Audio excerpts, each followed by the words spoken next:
ഈ ബോബനും മോളിയും പോലെ രണ്ട് കുട്ടികളുണ്ടായ സ്വാമിയേട്ടാ ചേട്ടത്തിയമ്മ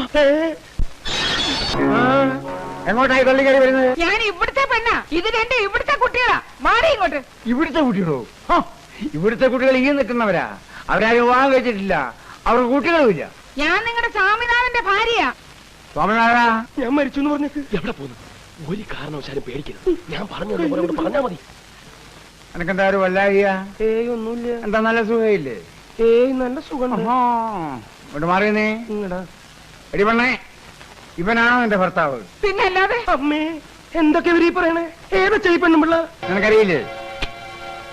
ഏട്ടോ ദ്രോഹി, നിങ്ങൾക്ക് എന്നെ അറിയില്ലല്ലേ? ഈ നിൽക്കുന്ന കുട്ടികളെ നിങ്ങൾ അറിയില്ലല്ലേ? എനിക്കറിയാം. പുതിയ കിട്ടുന്നായപ്പം എന്നെ പിള്ളേരെ നിങ്ങൾക്ക് ഓർമ്മ വരുന്നില്ലല്ലേ? ഓർമ്മ വരാൻ വല്ല തെളിവുണ്ടോ കയ്യില്? വല്ല മോതിരോ അടയാളോ അങ്ങനെ എന്തെങ്കിലും ഉണ്ടാവോ? എടാ രാമഭദ്രയാ, എടാ കണ്ടോ അവൻ മാറിക്കളഞ്ഞത് കണ്ടോ? അവൻ അറിയാം സത്യം മുഴുവനും. എടാ രാമഭദ്ര,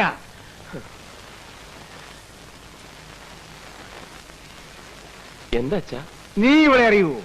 അനിയ, നീയെങ്കിലും ഒന്ന് പറയാനിയ എന്നെ അറിയുമെന്ന്. ഇത് നിന്റെ ചേട്ടത്തിയമ്മയും പിള്ളേരുമാണെന്ന് നീയെങ്കിലും ഒന്ന് പറയാനിയാ. എടാ നിന്നോടാ ചോദിച്ചത്, ഇവിടെ അറിയുവോന്ന്? ഇവരെ ഞാൻ അറിയും. അച്ഛാ, ഞാൻ അറിയും. ഇങ്ങനെ കുട്ടികളെ കൊണ്ട് വലിയ വലിയ വീടുകളിൽ പോയി ബേളം ഉണ്ടാക്കുന്ന ഇവരെ പണി. ഇതിനു മുമ്പ് ഇങ്ങനെ പല സ്ഥലത്ത് വെച്ച് ഇവരെ കണ്ടിട്ടുണ്ട്. ഇതുവരെ സ്ഥിരം പരിപാടിയാ. കാശ് തന്നെ പ്രശ്നം. അയ്യോ എന്റെ ഈശ്വരാ. ഇതൊക്കെ കൈയോടെ പോലീസിൽ ഏൽപ്പിക്കേണ്ട കാര്യങ്ങളാ.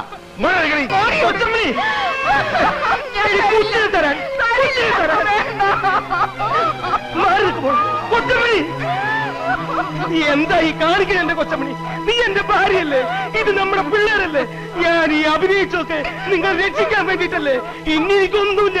ആരറിഞ്ഞാലും എനിക്കൊന്നുമില്ല. മക്കളെ,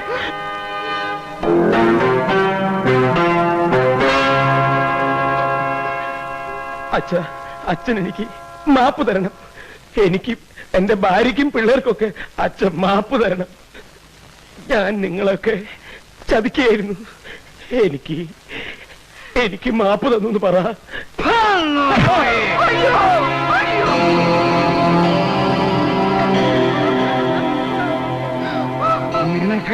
നിനക്ക് മാപ്പ് പറഞ്ഞ പട്ടി.